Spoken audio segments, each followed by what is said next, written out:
Shahdol one वृत्त में पदस्थ मुख्य वन संरक्षक सीसीएफ अजय पांडे और रेंजर राम नरेश विश्वकर्मा के बीच विवाद ने तूल पकड़ लिया है। रेंजर के साथ अभद्रता और अमर्यादित व्यवहार के आरोपों को लेकर वनकर्मी और फॉरेस्ट एसोसिएशन ने मोर्चा खोल दिया है। गंभीर नाराजगी जताते हुए मुख्यमंत्री के नाम का ज्ञापन संभागायुक्त को सौंपा गया, जिसमें सीसीएफ के विरुद्ध कार्रवाई की मांग की गई है। घटना रोहनिया बीट की बताई जा रही है, जहां जमीन के सीमांकन को लेकर सीसीएफ और रेंजर के बीच बातचीत हुई। आरोप है कि सीसीएफ अजय पांडे ने रेंजर राम नरेश विश्वकर्मा के साथ न सिर्फ गाली गलौज की, बल्कि उनके बीमार बेटे को लेकर भी आपत्तिजनक टिप्पणियां की। इस व्यवहार से आहत होकर शहडोल वन परिक्षेत्र के अधिकारियों कर्मचारियों ने सामूहिक विरोध जताया और फॉरेस्ट एसोसिएशन की अगुवाई में ज्ञापन सौंपकर उच्च स्तरीय जांच और आश्वासन की मांग की है। वहीं फोन पर प्रतिक्रिया देते हुए सीसीएफ अजय पांडे ने सभी आरोपों को निराधार और दुर्भावनापूर्ण बताया है। उन्होंने कहा कि यह पूरा मामला एक तरफा प्रस्तुत किया जा रहा है और यह विरोध पूर्वाग्रह से ग्रसित है। सीसीएफ पांडे ने पलटवार करते हुए कहा कि कई कर्मचारियों के खिलाफ किसानों से पैसे मांगने की शिकायतें सामने आई हैं, जिसे लेकर स्वयं विधायक मनीषा सिंह ने भी मुख्यमंत्री के माध्यम से लिखित शिकायत की है। उन्होंने संकेत दिए कि इन्हीं जांचों से बचाने के लिए अब कुछ कर्मचारी विरोध की आड़ ले रहे हैं। यह विवाद केवल दो अधिकारियों के बीच का नहीं है, अब यह प्रशासनिक चुनौती बन गया है, जहां एक तरफ वनकर्मी अपने वरिष्ठ पर अनुशासनहीनता का आरोप लगा रहे हैं, तो दूसरी ओर सीसीएफ स्तर का अधिकारी घूसखोरी जैसे गंभीर शिकायतों की जांच की बात कर रहा है।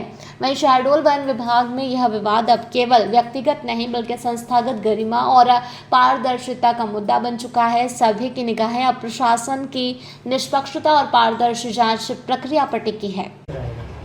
हमारे यहाँ श्रीमान आबकारी महोदय के निर्देश में पूरे मध्य प्रदेश में QR कोड स्कैनिंग की प्रथा चालू की गई है, जिसमें उपभोक्ताओं को MRP MSP का जो उचित मूल्य है वो प्रदर्शित होगा। उनको पूरा जो विदेशी ब्रांड है चाहे देसी हो उनका विधिवत MRP MSP अंकित होगा।